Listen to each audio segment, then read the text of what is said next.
জিন্দাবাদ জিন্দাবাদ জিন্দাবাদ জনমিত্র সুরক্ষা দিয়ক সুরক্ষা দিয়ক সুরক্ষা দিয়ক জনমিত্র কর্মচারী পরিষদ জিন্দাবাদ জিন্দাবাদ জিন্দাবাদ সদৌ অসম পিএইচি অস্থায়ী শ্ৰমিক কৰ্মচাৰী পৰিষদৰ আহ্বান মৰ্মে কেন্দ্ৰীয় কমিটিৰ আহ্বান মৰ্মে আমি আজি ধৰ্ণা কাৰ্যসূচী লৈছোঁ কোকৰাঝাৰ জিলা কমিটিৰ ফালৰ পৰা।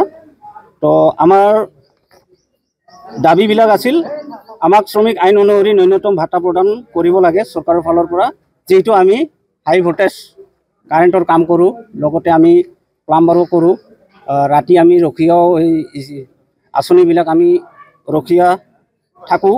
তো গতিকে আমাক চৰকাৰৰ ফালৰ পৰা ন্যূনতম এটা কিবা ভাত্তা দিছিল, ভাত্তা নকয়, এইটো অনাৰিয়াম বুলি কয়। তো সেইটো হৈছে আমাক 6,500 টকা। তো 6,500 টকাৰে আমাৰ যিহেতু পৰিয়াল নচলে, ৰাতিপুৱা 5টাৰ পৰা আবেলি আমি 9টালৈকে আমি কাম কৰিব লাগে। পানী ট্ৰিটমেণ্ট কৰাৰ পৰা আদি কৰি পানী দিয়ালৈকে আমি 9টালৈকে আমি কাম কৰিব লাগে, ৰাতি 5টাৰ পৰা ৰাতিপুৱা 9টালৈকে। তো এনে ক্ষেত্ৰত আমাৰ যিখিনি আমাক ন্যূনতম আমাক মজুৰি দিয়ে, মজুৰি নহয়, সেইটো অনাৰিয়াম বুলি কয়। তো সেই অনাৰিয়ামখিনি আমাৰ কম হয়। তো আমাৰ কম হোৱাৰ ক্ষেত্ৰত আমাৰ যিহেতু পৰিয়াল আছে, আমাৰ পৰিয়াল জলমিত্ৰৰ একোজন পৰিয়াল আছে, সেই পৰিয়ালৰ আমাৰ ল'ৰা ছোৱালী আছে। আমি নাখাই কেনেকৈ আমি এতিয়া পানী দিব পাৰিম, সেইটোৱে আমি চিন্তাত আমি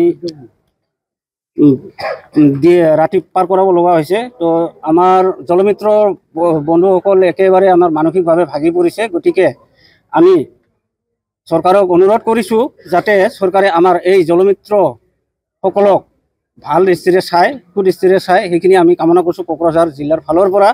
তো ইয়াতে আমাক আৰু আছে দাবী, আমাক যিখিনি 6,500 টকা দিয়া হয় সেইটো হৈছে আমাক ইউজাৰ কমিটি বা পঞ্চায়তৰ ফালৰ পৰা দিয়া হয়। তো আমাক এনেকুৱা হৈছে, আমি কাম কৰোঁ ধৰক PHC বিভাগৰ, কিন্তু আমাক পইচা দিয়ে আমাক পঞ্চায়ত বিভাগৰ পৰা। তো ইয়াত এটা কিবা খেলি মেলি আমি জলমিত্ৰসকলে পাই আছোঁ। আৰু যিখিনি আমি পইচা পাব লগা আছে, আমাৰ যিখিনি 6,500কৈ পাওঁ মাহত, সেইখিনি পইচাও আমাৰ BTRত কি হৈ আছে এতিয়া চাওক, আমি 5 মাহ হ'ল আজিলৈকে আমি অনাৰিয়ামখিনি পোৱা নাই। এইখিনি আমাৰ BTRৰ জলমিত্ৰখিনিৰ আমাৰ এটা ক্ষোভ আছে। তো সেইখিনি যাতে BTRৰ আমাৰ প্ৰমোদ বড়ো ডাঙৰীয়াক আমি অনুৰোধ কৰিছোঁ, আমাৰ BTRৰ জলমিত্ৰখিনিক যাতে এই বকেয়া আমাৰ যিখিনি পাবলগীয়া 5 মাহৰ মাননি, সেইখিনি যাতে আমি অতি সোনকালে পাওঁ, সেইখিনি আমি প্ৰমোদ বড়ো ডাঙৰীয়াক আমি অনুৰোধ জনাইছোঁ জলমিত্ৰৰ ফালৰ পৰা। তো আৰু এটা কথা, ইয়াতে আমাৰ বিভাগ জনস্বাস্থ্য কাৰিকৰী বিভাগ আৰু পঞ্চায়ত বিভাগ, পইচা দিয়ে আমাক পঞ্চায়ত বিভাগে কাম খটুৱাই আমাৰ জনস্বাস্থ্য কাৰিকৰী বিভাগে। তো ইয়াত এটা খেলি মেলিটো এই কাৰণতে আহিছে আমাৰ, যে পইচা কম দিয়ে আৰু কামটো কৰিব লাগে বেছিকৈ, 5 বজাৰ পৰা ৰাতি 9টালৈকে। তো এনে ক্ষেত্ৰত আমি এই 6,500 টকাৰে কেনেকৈ কাম কৰি নিজৰ পৰিয়ালবিলাক পোহপাল দিম, সেই পোহপাল দিয়াত আমাৰ মানুহখিনি সঁচাকৈ ভাগৰি পৰিছে। গতিকে এইখিনি যাতে অসম চৰকাৰে ভালকৈ বিবেচনা কৰি জলমিত্ৰৰ কাৰণে কিবা এটা সুব্যৱস্থা লয়। তো সেইখিনি আমাৰ অনুৰোধ থাকিল। আৰু আমাৰ জলমিত্ৰসকলৰ কি হয়, আমি হাই ভল্টেজত যিহেতু কাম কৰোঁ কাৰেণ্টৰ, আমাৰ জীৱনৰ নিৰাপত্তা নাই, যে আমি যে শ্বৰ্ট চাৰ্কিট হৈ মৰিব লাগিব, পটকৈ কাৰেণ্টৰ আমি কাম কৰোঁ। এইফালে স্ক্ৰু ড্ৰাইভাৰ ঘূৰালে, এইফালে ৰেঞ্চ পাতি লাৰোতে কেতিয়াবা শ্বৰ্ট চাৰ্কিট হৈ যায়। আমাৰ বহুতো জলমিত্ৰ, এই 2 দিন আগত আমাৰ জলমিত্ৰ এজন ঢুকাল অসমত।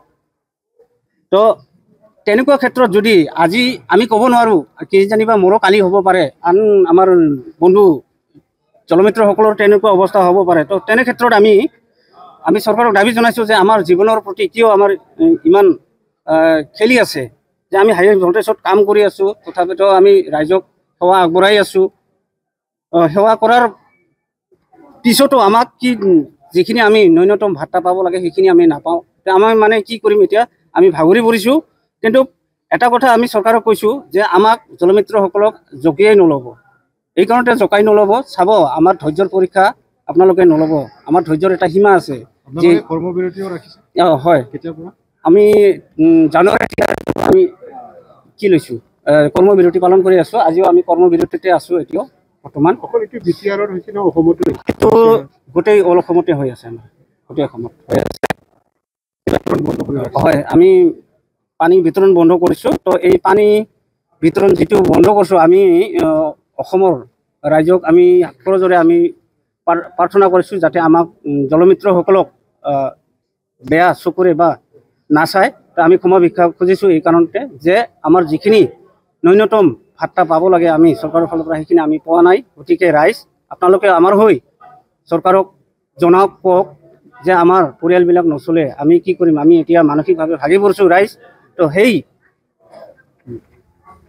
পৰিয়ালখিনি যাতে আমি ভালকৈ চলাই লৈ যাব পাৰোঁ আৰু নিজৰ ডিউটিবিলাক আমি যাতে ভালকৈ কাম কৰিব পাৰোঁ।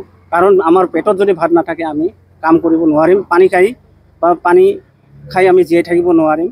আনক আমি পানী খুৱাওঁ ঠিকেই, কিন্তু আমি কি হৈছে আমি নিজৰ কাৰণে একমুঠি নাপাওঁ। তো এইখিনি আমাৰ আছে, আমি মানি নলয় তেনেহ'লে অনিৰ্দিষ্টকাল আমাৰ চলি থাকিব, এইটো ঠিক আছে একবাৰে চলিয়ে থাকিব।